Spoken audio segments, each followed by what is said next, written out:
আসসালামু আলাইকুম সবাইকে। আমাকে অনেকেই প্রশ্ন করতেছিল যে ভাইয়া ঢাকা সেন্ট্রাল ইউনিভার্সিটির আপনার হলো যে কোশ্চেনগুলো কই থেকে হয় বা ঢাকা সেন্ট্রাল ইউনিভার্সিটির প্রশ্ন কই থেকে হবে। ঢাকা সেন্ট্রাল ইউনিভার্সিটির প্রশ্ন যদি তুমি যদি লাস্ট ইয়ার একটা দেখো, অ্যানালাইসিসটা করো, কোশ্চেনের স্ট্যান্ডার্ড লেভেলটা তোমাকে বোঝা লাগবে। কোশ্চেন কিন্তু অতিরিক্ত মাত্রায় সহজ হয় না, অতিরিক্ত মাত্রায় কঠিন হয় না। কোশ্চেন হয় বেসিক থেকে। যারা কম বেশি বেসিক ক্লিয়ার করে পড়াশোনা করছে, যারা কম বেশি টপিকগুলোর বেসিক আইডিয়া রাখে, যেমন ডিপ কনসেপ্টে যাওয়ার কিচ্ছু না, ঢাকা ইউনিভার্সিটির মতো ফিজিক্সের মতো কঠিন কিছু না। প্রশ্ন হয় সহজ, কিন্তু সেটা হয় বেসিক রিলেটেড। যাদের বেসিক ক্লিয়ার থাকে তারা ভালো করবে। প্রশ্ন যারা পড়াশোনা করেনি, বেসিক ক্লিয়ার করেনি, জাস্ট মানে এক কথা হলো যে তাদের কখনো ভালো করার চান্স নেই ভাইয়া। তার জন্য বেসিক ক্লিয়ারটা জরুরি, যেটা আমরা আমাদের ক্লাসগুলোতে প্রায়োরিটি দিই সবচেয়ে বেশি। যে ইম্পর্টেন্ট টপিকগুলো বেসিক ক্লিয়ার করাটা রিভিশন কিভাবে দিবে, কোন টপিকগুলোকে বেশি প্রায়োরিটি দিবে, এই জিনিসগুলো বুঝতে হবে। ঢাকা সেন্ট্রাল ইউনিভার্সিটির প্রশ্ন দেখলে তুমি কিন্তু জাহাঙ্গীরনগরের হুবহু মিল পাবা না, রাজশাহীর হুবহু মিল পাবা না, চট্টগ্রামের মতো হুবহু মিল পাবা না। এগুলো সব মিশ্রণ পাবা। সবগুলো টপিকের বেসিক থেকে প্রশ্ন করে ওরা। ওরা ধরো তোমার হলো যে ভেক্টরের চ্যাপ্টারটা ধরলাম আমি, ভেক্টরের মধ্যে থেকে ডট গুণন, তারপর ক্রস গুণন, ডট গুণনের শর্ত যে ইয়াটা আছে, আলফার মান কত হয়, তাই এটা লম্ব হলে, এই টাইপের প্রশ্নগুলো করে, একদম বেসিক থেকে প্রশ্ন করে। ওই যে তারপর হইলো যে আমাদের কি হয় বলতো ভাইয়া, নদীর বেগ, নৌকার বেগের যদি কি হয় বলতো অর্ধেক হয়, বা নৌকার বেগ যদি স্রোতের বেগের দ্বিগুণ হয়, তখন আলফার মান কত ডিগ্রি হয়, 120 ডিগ্রি হয়। কমন জিনিসগুলো ওরা প্রশ্ন করে বারে বারে।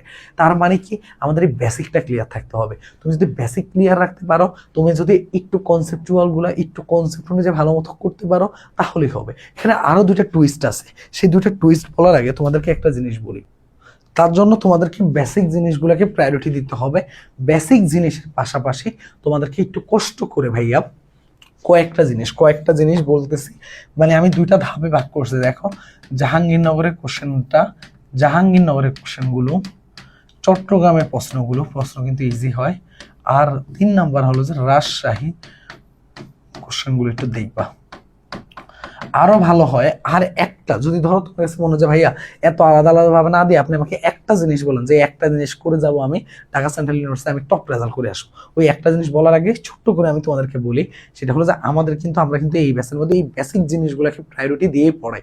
আমরা আমাদের এই যে ডট গুণন, ক্রস, কোনগুলো ইম্পর্টেন্ট, কোন জিনিসগুলো পড়তে হবে, এগুলাই করি। কারণ দেখো আমাদের এক একটা দিনে 3টা করে চ্যাপ্টার আমাদের শেষ করা লাগে। তখন আমরা কি করি, ইম্পর্টেন্ট জিনিসগুলোকে ভালো মতো প্রায়োরিটি দিই। তারপর হচ্ছে বিগত বছরে ঢাকা সেন্ট্রাল ইউনিভার্সিটির প্রশ্ন, তারপরে হলো যে তোমার হলো যে আমরা কি করি, বিভিন্ন বিশ্ববিদ্যালয়ের প্রশ্ন, যে জাহাঙ্গীরনগর, রাজশাহী, চট্টগ্রামের প্রশ্ন, পাশাপাশি আমরা যে কাজটা করি, বোর্ডের কিছু প্রশ্ন রাখি, যাতে ব্যালেন্স হয়। কারণ কি, কোশ্চেন কিন্তু স্ট্যান্ডার্ড হয়, বেসিক থেকে হয়, যাতে এই জিনিসটা মেনটেন হয়। আমরা কিন্তু রেগুলার আমাদের ক্লাস থাকতেছে। আমরা যেমন ধরো ফিজিক্সের 3টা চ্যাপ্টার শেষ হয়েছে, ম্যাথ শেষ হলো, কেমিস্ট্রি শেষ হলো, গতকাল ইংলিশ হলো, আজকে আমাদের বায়োলজি ক্লাস আছে। দেখো, কোষের গঠন, কোষ বিভাজন, পরিবার ঘোষণা, 3টা করে চ্যাপ্টার। একটা ক্লাসের ডিউরেশন 2 থেকে 2.5 ঘন্টা। একটা চ্যাপ্টারের পিছনে আমরা সময় দিই 45 থেকে 50 মিনিট। একটা 45 থেকে 50 মিনিটের মধ্যে একটা চ্যাপ্টার কমপ্লিট, এরপরে চ্যাপ্টার আবার 45 থেকে 50 মিনিট। এইভাবে আমরা পড়াগুলো কমপ্লিট করে দিচ্ছি। এবং প্রত্যেকটা চ্যাপ্টার শেষ হওয়ার পরে কোন টপিকগুলা ঢাকা সেন্ট্রাল ইউনিভার্সিটির জন্য ইম্পর্টেন্ট, সেগুলো আমরা বলে দিচ্ছি। সবচেয়ে তখন কি হয়, তখন বাসায় গিয়ে ওই টপিকগুলোকে বেশি প্রায়োরিটি দিতে হয়। সবচেয়ে বড় যে বিষয়টা কি, সেটা হলো যে এই ক্লাসটা শেষ হওয়ার পরের দিনে রাত 8টা থেকে, ধরো সারাদিন তুমি পড়বা, রাত 8টা থেকে এক্সাম শুরু হবে। তোমার যখন পড়া শেষ হবে তুমি এক্সামটা দিয়ে ফেলবা। এই এক্সামটা রাত 8টা থেকে পরের দিন সন্ধ্যা পর্যন্ত চলমান থাকবে, লাইভ এক্সাম। তুমি লাইভ এক্সাম দেওয়ার পরে, তুমি লাইভ এক্সাম শেষ হওয়ার পরে অ্যান্সারের ব্যাখ্যা সহ সবকিছু পাবা। পাশাপাশি হলো যে তুমি তোমার মেরিট পজিশন থেকে শুরু করে এত শিক্ষার্থীদের সাথে কম্পিটিশন সব দেখতে পারবা। কিন্তু সবচেয়ে যে বড় ব্যাপারটা হলো যে, সেটা হলো যে কি, তুমি এক্সামটা শেষ হওয়ার পরে তুমি প্র্যাকটিস আকারে যতবার খুশি ততবার এক্সাম বলে দিতে পারবে। এক্সাম শুধুমাত্র ওয়েবসাইট থেকে দেওয়া লাগবে।